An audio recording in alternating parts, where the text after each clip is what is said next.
삼성의 갤럭시 북 프로 라인업은 개선된 성능과 강화된 상품성으로 이전보다 더 많은 인기를 끌고 있습니다. 이번 영상에서 리뷰해볼 제품은 16인치의 대화면을 탑재한 갤럭시 북 4 프로 16 모델인데요. 지금부터 빠르게 갤럭시 북 4 프로 NT960 XGK K71A 모델에 대해서 알아보겠습니다. 갤럭시 북은 모바일 갤럭시와 닮은 구석이 많은 제품인데요. 패키지 박스 디자인만 하더라도 갤럭시 탭 느낌이 많이 나는 편입니다. 제품 구성은 노트북 본체와 C2C 케이블, 그리고 충전 어댑터가 있습니다. 충전 어댑터의 경우 65W 출력을 내는 충전기로 휴대하기 좋은 크기입니다. 컬러는 문스톤 그레이와 플래티넘 실버 두 가지 컬러가 있고, 이 제품은 문스톤 그레이 컬러입니다. 디자인은 굉장히 얇고 견고해 보이는 느낌이고, 상파에는 영문 삼성 각인이 홀로그램 처리가 되어 있어 은은한 느낌을 줍니다. 포트 구성은 좌측부터 HDMI 2.1 포트, 썬더볼트 4 및 디스플레이 출력, PD 충전 등을 지원하는 C타입 포트 2개가 있고, 반대편에는 마이크로 SD카드 슬롯, USB 3.1을 지원하는 A타입 포트 1개와 헤드폰 잭이 있습니다. 이 제품의 포인트 중 하나는 바로 디스플레이라고 해도 과언이 아닌데요.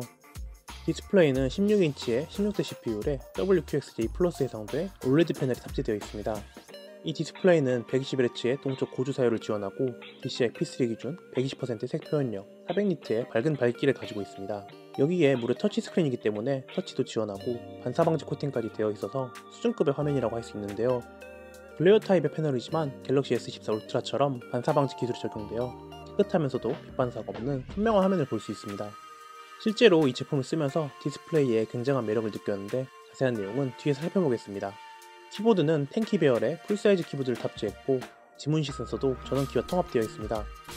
생각보다 키 스트로크가 얕은 편이었는데 타건감 자체는 꽤 느낌이 좋아서 기분 좋은 타이핑이 가능했습니다. 이 제품은 인텔의 메테오 레이크 기반의 코어 울트라 7 15H 16코어 22스레드 프로세서를 탑재하였고, 그래픽은 8개의 Xe 코어를 탑재한 아크 대장 그래픽, 램은 16GB의 LPDDR5X 듀얼 채널 온보드 메모리가 탑재되어 있습니다. 노트북을 직접 분해하면서 내부를 보면서 추가 스펙에 관해 이야기해보겠습니다. 분해는 4개의 발판 밑에 숨겨져 있는 십자 나사만 풀어주면 쉽게 분해가 가능합니다. 내부는 이렇게 생겼고, 아크 내장 그래픽 모델이긴 하지만 프로라는 이름이 붙은 만큼 듀얼 쿨링팬을 탑재한 부분이 눈에 띄는 편입니다. 램은 온보드 방식으로 확장이나 업그레이드가 불가능하지만 SSD는 기본 512GB 4.0 NVMe SSD에 추가 슬롯이 한 개 더 있어서 용량 확장이 용이한 편입니다. 배터리 용량은 76W시로 일반적인 16인치 노트북 치고는 꽤 큰 용량의 배터리를 탑재하였습니다. 이제 빠르게 이 제품에 탑재된 코어 울트라 7의 성능에 대해서 알아보겠습니다.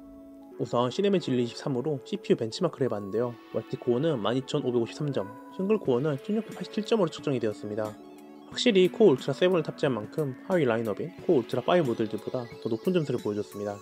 그래픽은 3D마크 3종을 테스트해봤습니다. 하이에스트 트래크는 8716점, 하이스파이는 3448점, 포트랄은 1484점으로 측정이 되었는데요.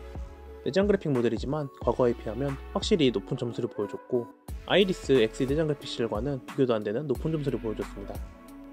발열 특성과 소음도 간단하게 측정해봤는데요. 우선 발열의 경우 대기 상태에서는 전반적으로 큰 문제 없이 양호한 모습을 보여줬습니다.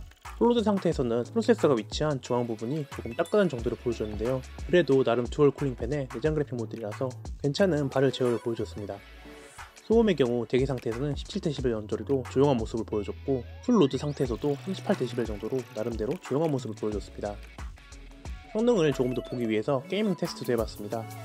우선 저사양 게임인 리그 오브 레전드 테스트 결과인데, WQXJ 플러스의 높은 해상도임에도 불구하고 최저 옵션은 평균 220프레임, 하위 1%는 160프레임을 보여줬고, 최고 옵션은 평균 180프레임, 하위 105프레임을 보여줬습니다. 저사양 게임인 것을 감안해도 3K급의 높은 해상도에서도 180프레임 언저리를 방어해주니 120Hz의 디스플레이로 롤을 즐기기에 충분한 성능을 보여줬습니다. 조금 더 사양을 타는 오버워치2의 경우 동일한 해상도로 테스트한 결과 최저 옵션 평균 100프레임, 하위 40프레임대를 보여줬고, 최고 옵션은 평균 40프레임, 하위 25프레임 정도를 보여줬습니다. 3K급의 해상도를 감안하더라도 생각보다 성능이 괜찮게 나왔는데, 가끔 프레임 드랍이 한 번씩 있긴 하지만 나름대로 게임을 즐기기에 괜찮았습니다. 마지막으로 배틀그라운드도 테스트해봤습니다. 최저 옵션은 평균 40프레임, 하위 20프레임 정도에, 최고 옵션은 평균 15프레임, 하위 10프레임 정도의 성능을 보여줬는데요. 부족해 보이는 수치일 수도 있지만 3K급의 높은 해상도임을 고려하면 의외로 선방한 결과가 아닐까 싶습니다. FHD 해상도 3 울트라 국민 옵션 기준 평균 55프레임, 파워 2% 25프레임 정도로 옵션 타협을 하면 아주 가볍게 배그를 즐길 수 있을 정도로 성능은 나오는 것 같습니다. 과거 아이리스 X 내장 그래픽 시절의 갤럭시 북 프로와 비교해보면 정말 아주 많이 좋아진 성능입니다. 게이밍 테스트 3종을 해보니 이제는 어느정도 퀄리티 있는 게임도 가볍게 즐길 수 있을 정도의 성능이 된 것 같습니다. 하지만 이 제품은 역시 성능보다도 휴대성에 초점을 맞춘 제품인 만큼 들고 다니면서 쓰기 좋은 노트북인데요. 16인치 크기의 무게는 약 1.5kg 정도로 정량 노트북이라고 부르기에는 조금 부족하지만 그래도 휴대하기에는 적당한 무게를 가지고 있습니다. 특히 수준급의 디스플레이로 어떤 작업을 하든 간에 부족함이 없었고 여기에 터치까지 되는 디스플레이라서 상황에 따라 유용하게 쓰이기도 했습니다. 터치 반응 속도도 좋고 멀티터치도 지원하기 때문에 일반 스마트폰, 태블릿 쓰듯이 활용하면 꽤 편하게 쓸 수 있었습니다. 반사 방지 처리가 되어 있는 패널도 밝은 환경에서 쓸 때 빛 반사 같은 거슬리는 부분이 덜해서 사용하기에 정말 좋았는데요. 뿌옇게 처리하는 저반사 처리가 아니라서 화질도 어느 정도 확보하면서 반사까지 잡은 패널이라 아주 만족스럽게 사용했습니다. 품질 좋은 큰 화면 덕분에 사진 편집과 같은 간단한 작업을 하기에도 좋았고 성능 자체도 과거에 비해서 아주 좋아졌기 때문에 가벼운 작업용 노트북으로도 손색이 없어 보입니다. 요즘 AI 기술이 대세가 되면서 다양한 분야에서 관련 기술을 활용하고 있는데요. 인텔의 코어 울트라 프로세서는 NPU도 따로 탑재하는 프로세서인 만큼 앞으로의 활용도가 기대되는 편입니다. NPU를 활용하는 프로그램을 사용한다면 장기적으로 봤을 때 이런 제품을 선택하는 것이 좋아 보입니다. 마지막으로 이 제품은 인텔의 2부 인증을 받았는데 쉽게 말하면 인텔의 까다로운 몇 가지 조건을 충족하면 인증을 해주는 인텔의 인증 프로그램입니다. 주로 프리미엄급, 완성도 높은 제품에 붙는 인증으로 완성도 높은 제품이라고 볼 수 있겠습니다. 갤럭시 북 4 프로 16의 가격은 2014년 3월 단화 최저가 기준 약 200만원 초반대의 가격에 만나볼 수 있는데요. 보통 할인 프로모션 등을 통해서 200만원 아래의 가격대에서도 구매가 가능한 듯 보입니다.